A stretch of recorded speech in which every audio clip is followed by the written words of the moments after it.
justement Daniel qui arrêtait de tendre les bras. Elle va revenir, ensuite elle va quitter son poste et elle va aller sur les ailes.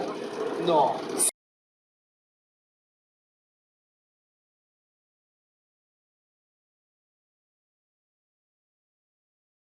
Le tonneau, peut-être cela vous a-t-il déjà été dit, hein, vous faites traverser votre avion par un axe, cet axe il rentre par le nez, il sort par le derrière.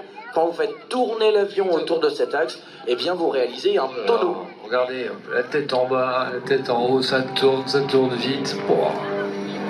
Et là on vient d'assister à un tonneau à facettes. Toujours le même axe dont je viens de vous parler, mais vous ne faites pas un tour complet sur vous-même, vous faites un quart de tour, un quart de tour, un autre quart de tour, un dernier quart de tour, et c'est ce qu'on appelle le tonneau à facettes, puisqu'on a marqué chaque face que l'on a souhaité mettre en avant. Et dans quelques instants, il y a fort à parier que l'on assiste au tonneau déclenché. Le tonneau déclenché, je vous le présenterai quand il aura lieu. Qu'est-ce que c'est? Eh bien, c'est le pilote qui va volontairement faire décrocher une seule de ses deux ailes. Ça veut dire que cette aile n'est plus portée par l'air. Si elle n'est plus portée, l'avion effectue une rotation très brusque. Et c'est ce que l'on appelle le tonneau déclenché.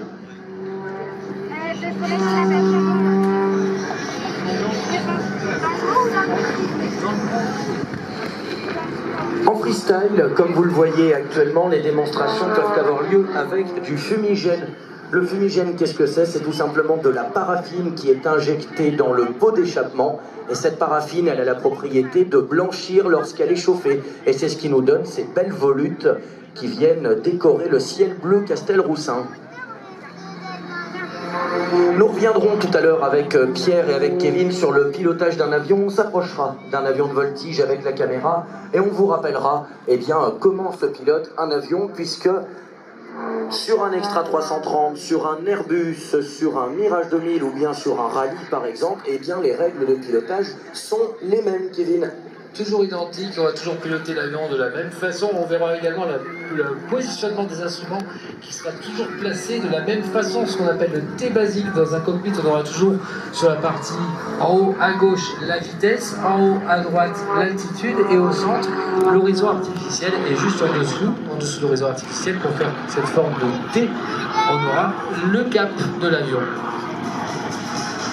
Allez, regardez ce qu'il fait Mika Brajo, c'est impressionnant. Hein. On voit que c'est impressionnant et surtout une particularité. Aujourd'hui, il doit vraiment intégrer le vent et vous avez peut-être l'impression de temps à autre qu'il vole en crabe. Eh bien ça, c'est ce qu'on appelle la correction de dérive. Ça veut dire que le nez n'est pas parallèle à la trajectoire de l'avion. Et on fait ça pourquoi? Eh bien pour contrer les effets du vent. Ça, il y en a une qui doit m'entendre actuellement et j'espère qu'elle va comprendre. On le fait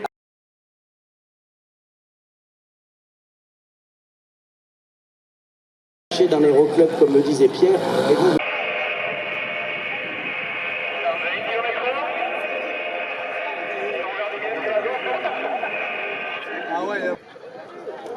On peut les applaudir bien fort, regardez.